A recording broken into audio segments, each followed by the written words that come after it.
यज्ञ है। उस अभय पद को प्राप्त भक्त का आचार विचार एवं व्यवहार यज्ञ में हो जाता है।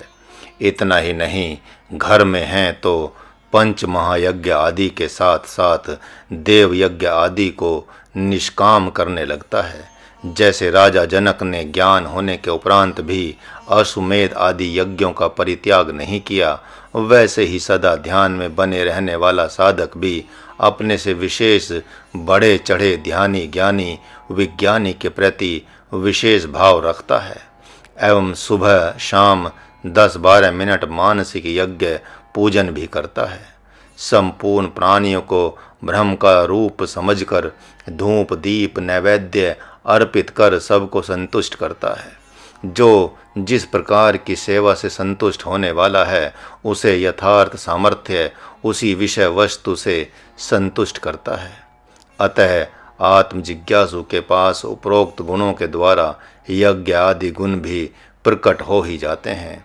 जैसे अभयता प्लस सत्व संशुद्धि प्लस ज्ञान योग व्यवस्थिति प्लस दानम प्लस दम है बराबर यज्ञ है। इसके उपरांत स्वाध्याय नामक देवता प्रकट हो जाता है। वह समय को व्यर्थ खाली नहीं जाने देता, बल्कि सद्गुरु ने जिन शास्त्रों पुराणों एवं स्मृतियों का पाठ करने को कहा है उन्हें श्रद्धा एवं विश्वास पूर्वक स्वीकार करता है। उसकी आध्यात्मिक यात्रा में स्वाध्याय जीवन साथी जैसा साथ देता है। एक साधक के चित्त में जब जब उच्चाटन हो जाता था तब तब स्वाध्याय से ही उसका समाधान हो जाता था। उसे सद्गुरु के द्वारा प्राप्त सत्संग से विशेष योग आदि साधनाओं में अभिरुचि हो गई थी। जबकि वह अभी योग आदि साधनाओं का अधिकारी नहीं था। साधना करना अलग बात है, लेकिन उसका महत्व सद्गुरु से विशेष समझना अलग बात है। संतों भक्तों एवं भगवान के चरित्र को प्रकाशित करने वाले शास्त्रों के पठन पाठन एवं चिंतन करने से संशय भ्रम तो जाते ही रहते हैं। उसके साथ साथ एक विशेष शक्ति प्राप्त होती है, वह है भगवत शक्ति, जिसका आध्यात्मिक साधना में बहुत विशेष महत्व है।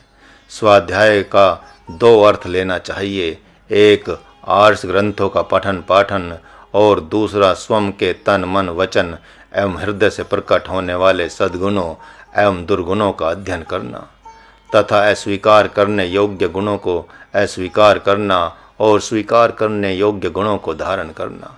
यह भी जान लेना चाहिए कि संपूर्ण ग्रंथों में भगवान के नाम एवं गुणों में ही उनका निर्गुण सगुण रूप भी छिपा हुआ है। यही नहीं, उन ग्रंथों में संपूर्ण ऋषि महर्षि भी छिपे हुए हैं जो प्रसन्न होकर वरदान भी दे जाते हैं। जैसे गीता जी के प्रत्येक अध्याय के पाठ का फल गीता महात्म्य में लिखा हुआ है, उसे देखें। उसके बाद पद है तप। इसका आध्यात्मिक अर्थ तो होता है भगवत पथ में आई हुई प्रतिकूलता को सहन करना। जैसे सर्दी गर्मी बरसात के थपेड़े को सहन करना, सुख दुख के उत्पाद को सहन करना, भूख प्यास की मार को सहन करना, मान अपमान को सहन करना इत्यादि इत्यादि। प्रयोग के उपरांत यह स्पष्ट अनुभव होता है कि शरीर को चाहे जिस अवस्था में रखा जा सकता है, इसमें एक ऐसी दिव्य शक्ति है। जाड़े के दिनों में समय अनुसार ठंड लगने के भय से स्नान शौच आदि नहीं हो पाता। गर्मी में जप ध्यान में बैठने का मन नहीं करता। बरसात में वर्षा के साथ साथ प्रकृति आलस्य नींद एवं प्रमाद को भी बरसाती रहती है, जिसमें साधक एवं भक्त विशेष तप के साथ रहते हैं। यह तो सभी देखते ही हैं। सालों भर सवेरे उठते ही भूख प्यास नामक पिशाचिनी आकर त्रास देने लगती है, जिसका आघात भगवत भक्त ही सहन कर सकता है। लेकिन 1-2 साल सहन कर लिया जाए तो नींद अपने समय अनुसार ही आएगी। यदि समय अनुसार शरीर को भोजन पानी दिया जाए, समय अनुसार ही नींद को स्वीकार किया जाए, व्रत के दिनों में औषधियों फल फूल को ही दिया जाए, मान सम्मान को सहन कर लिया जाए और चंद्रयान आदि व्रतों से इसे तपाया जाए, तो जैसे अग्नि में सोने को तपाकर उसके ऊपर छिपी हुई मैल को दूर कर दिया जाता है, वैसे ही तन मन वचन एवं हृदय को दिव्य बना लिया जाता है।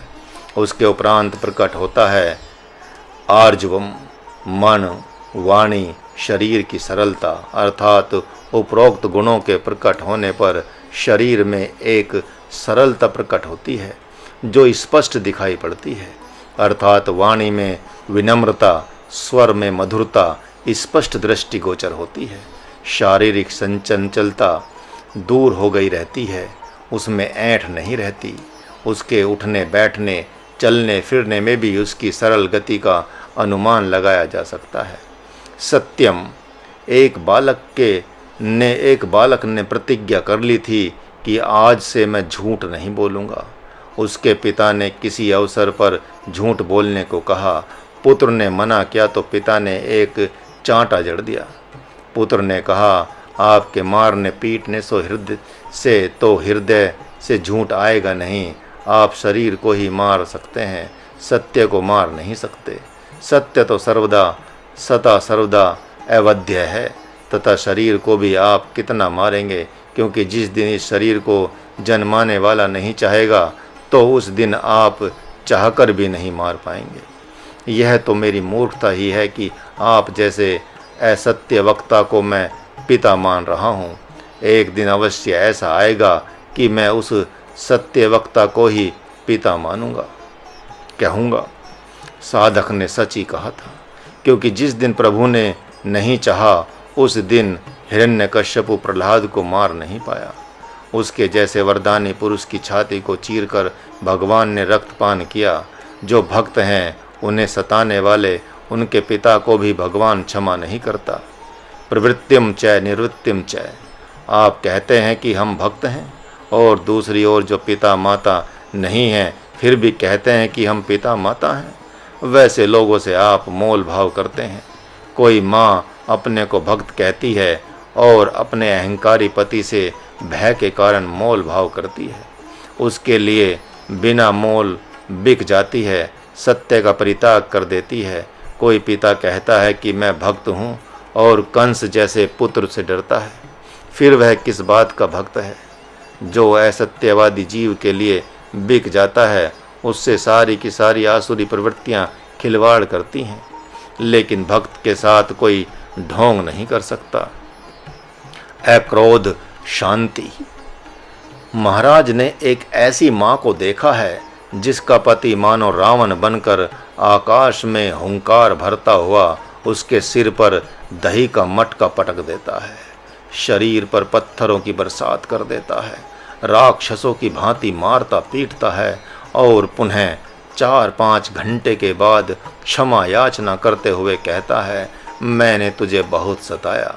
पुनः कुछ दिन पश्चात राक्षस बनकर वही कार्य करता है तथा क्षमा मांगते हुए कहता है कि मैंने तुझे बहुत सताया। बेटा माँ से पूछता है कि तू तो रोती कलपती भी नहीं है, तो माँ कहती है कि यह प्रारब्ध है बेटे, वन में भी जाऊंगी तो भी भोगना ही पड़ेगा। अतः मैं सोचती हूँ कि यहीं क्यों न दुख भोगते हुए भगवान की खोज करूँ। भारतवर्ष में महाराज ने गिनती की ऐसी भी माताएं देखी हैं जो ऐसे आसुरी प्रकृति वाले पति के साथ रहते हुए भी अखंड जप तप योग करते हुए अपने स्वभाव से विचलित होने वाली नहीं है। उनमें से ये माँ प्रथम है। आज उस माँ से सिद्ध एवं देवतागण बात करते हैं। वह सर्वज्ञ हो गई है, घर में रहकर ही अभय हो गई है। उसका शरीर असुरों में जीता है तथा वह भगवान में जीती है। भगवान के उपरोक्त मंत्रों द्वारा महाराज पूछता है, आप कौन हैं, रावण या राम? न आप में रावणत्व दिखाई पड़ता है न रामत्व दिखाई पड़ रहा है। आप कौन हैं, सुपर्णका या सीता, कौशल्या या कैकई? ये सभी अपने अपने भगवान के आश्रित होकर अभय हैं। रावण अपने भगवान शंकर एवं ब्रह्मा की अध्यक्षता में अभय होकर शुद्ध सच्चिदानंद घन परमात्मा प्रभु श्री राम से भी नहीं डरता, इसलिए कि वह उनके हाथों मरना चाहता है। यदि आप डरते हैं तो आप उसकी जगह भी नहीं तो भी नहीं है। भक्त की भक्ति का आधार अभयता है।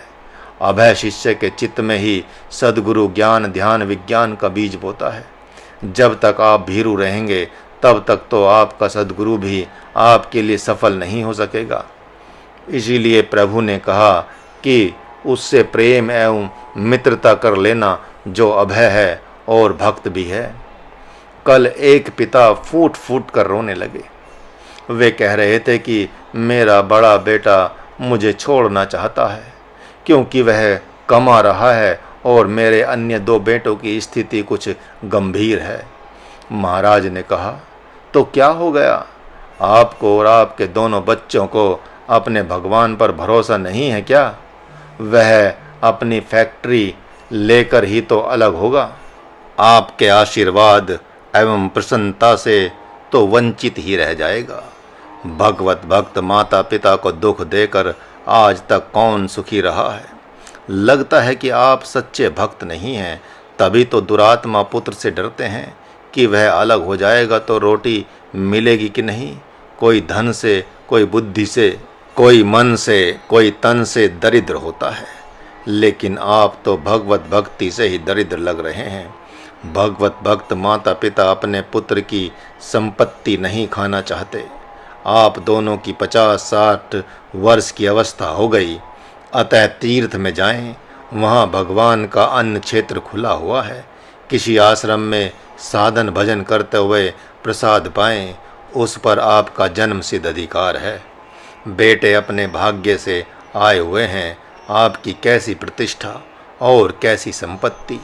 आज एक पत्नी अपने पति से दुखी होकर रो रही थी। महाराज ने कहा, तू भीरू है, भक्त नहीं। अरे ऐसे शराबी, मांसाहारी, वेश्यागामी, जुआरी पति के द्वारा लात मारने पर तुम्हें उसे बात से मारना चाहिए या भगवती मीरा बनकर द्वारिका, वृंदावन या किसी अन्य तीर्थ में जाकर भजन करना चाहिए। तू नहीं जानती कि भगवान के पास जीव से भयभीत होकर रोने कलपने वाले के लिए स्थान नहीं है। अभयम सतु संशुद्धि। रावण ने मंदोदरी से एक बार कहा था, यदि आज तू धर्म पत्नी नहीं होती तो मेरी भुजा पकड़ते ही तेरे सिर को धड़ से अलग कर देता। उस माँ ने अपनी अभयता का परिचय देते हुए कहा था कि मंदोदरी की इच्छा के बिना काल भी उसे मार नहीं सकता। महाराज, आप क्या मारेंगे? रावण को वहाँ मौन होना पड़ा था।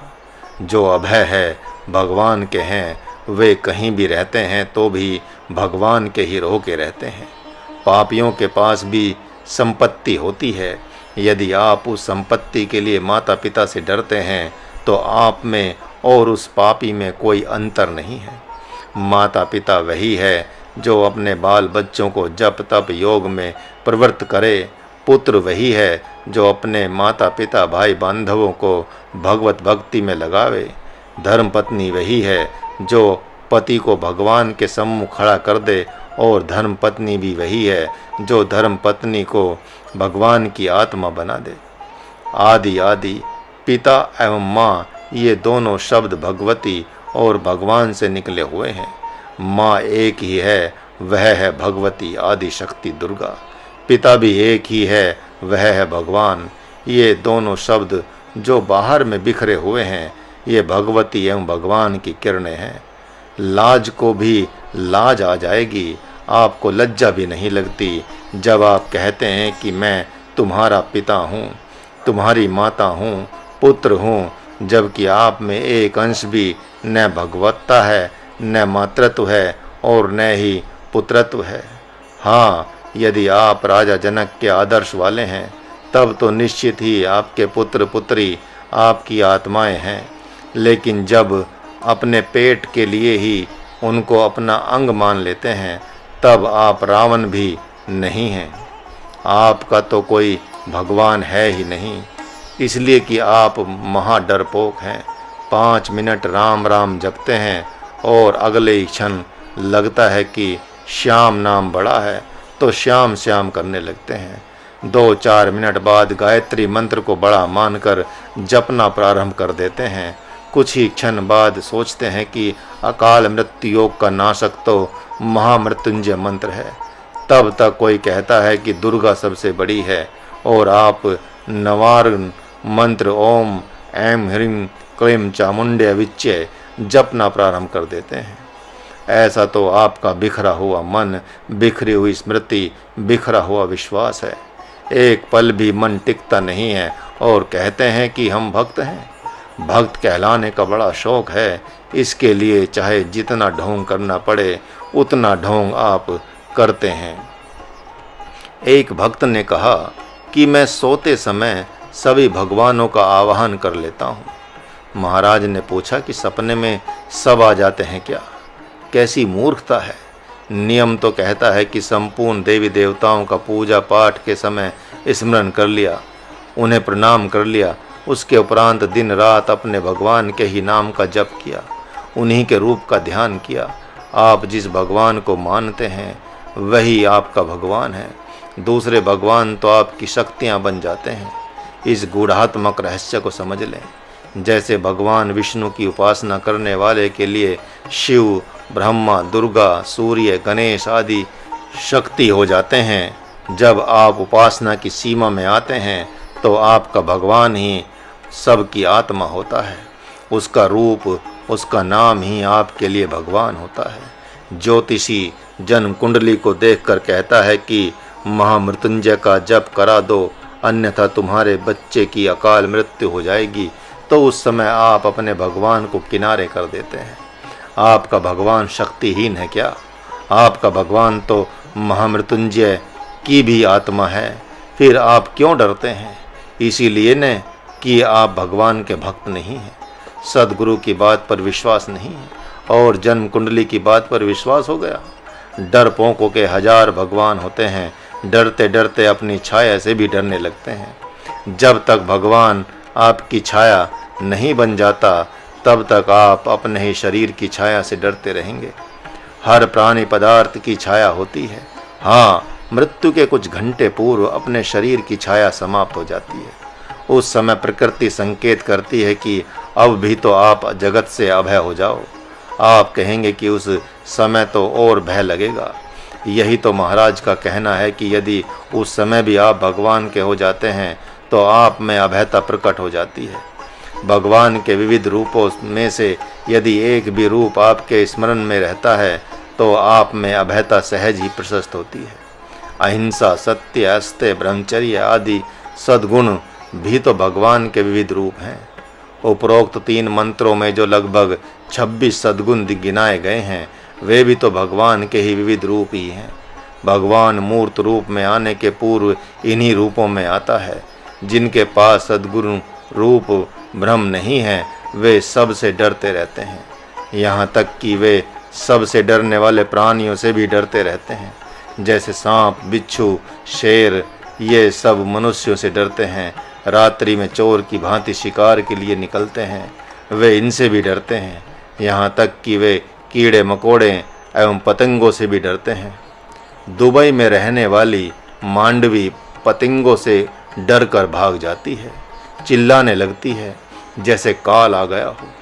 आपने अपने भगवान को स्वयं से इतना दूर कर लिया है कि आप क्षुद्र प्राणियों की तरह डरते रहते हैं। भगवान का यहाँ यह भी संकेत है कि जो संसार से अभय और भगवान का भक्त है उसको अपना साथी बना लेना, ताकि आप में उसकी अभयता एवं भक्ति का संचार हो। आपको ऐसा मित्र चाहिए जो धन का सेवक न हो, भाई बांधवों का सेवक न हो, सत्य का सेवक हो, जो आपके सत्य का अनुमोदन कर सके। तभी आप में भक्ति एवं अभयता का प्रादुर्भाव हो सकता है। दैवी गुणों वाला व्यवहार विलक्षण होता है। उनके व्यवहार के सामने शास्त्र का व्यवहार भी लज्जित हो जाता है। पुष्करानंद ने 2-4 फल उठाकर खा लिया। उसके उपरांत उसे अशांति हो गई तो उसने महाराज को बताया। महाराज ने कहा कि यह चोरी तो है नहीं, क्योंकि महाराज ने कहा था कि तुम लिखते लिखते थक जाते हो, अतः फल खा लिया करो। उसने पूछा फिर अशांति क्यों हो गई? महाराज ने कहा लगता है तुमने कभी चोरी की ही नहीं है, इसीलिए तुम इसे भी चोरी मान रहे हो। तुम्हारे जैसे पवित्र साधक में ही ऐसा विचार आ सकता है। महात्मा युधिष्ठिर ने भी कभी झूठ नहीं बोला था, अतः अश्वत्थामा मारा गया। भगवान के कहने पर भी वैसा कहने में वे हिचक रहे थे, लेकिन उसने कहा, गुरुदेव, हो सकता है कि मेरी देखा देखी सब अपने से फल उठाकर खाने लगेंगे, इससे अशांति हो गई हो। महाराज ने कहा कि सब महाराज के पुत्र ही तो हैं। महाराज को तो बहुत अच्छा लगता है जब कोई अपने से उठाकर खाता है तो। उसने कहा कि गुरुजी, लेकिन व्यवस्थापक को तो बुरा लग सकता है। महाराज ने कहा कि ऐसा तो नहीं है, लेकिन चलो, तुमने बहुत गूढ़ बात कही है, तो ठीक है, तुम्हें जैसे शांति मिले वैसे करना। महाराज के हाथ से ही मांग लेना, व्यवस्थापकों से ही मांग लेना, लेकिन जलपान अवश्य करना, क्योंकि महाराज का काम करना है। खाली पेट लिखने पढ़ने में लटकन झटकन आ सकती है।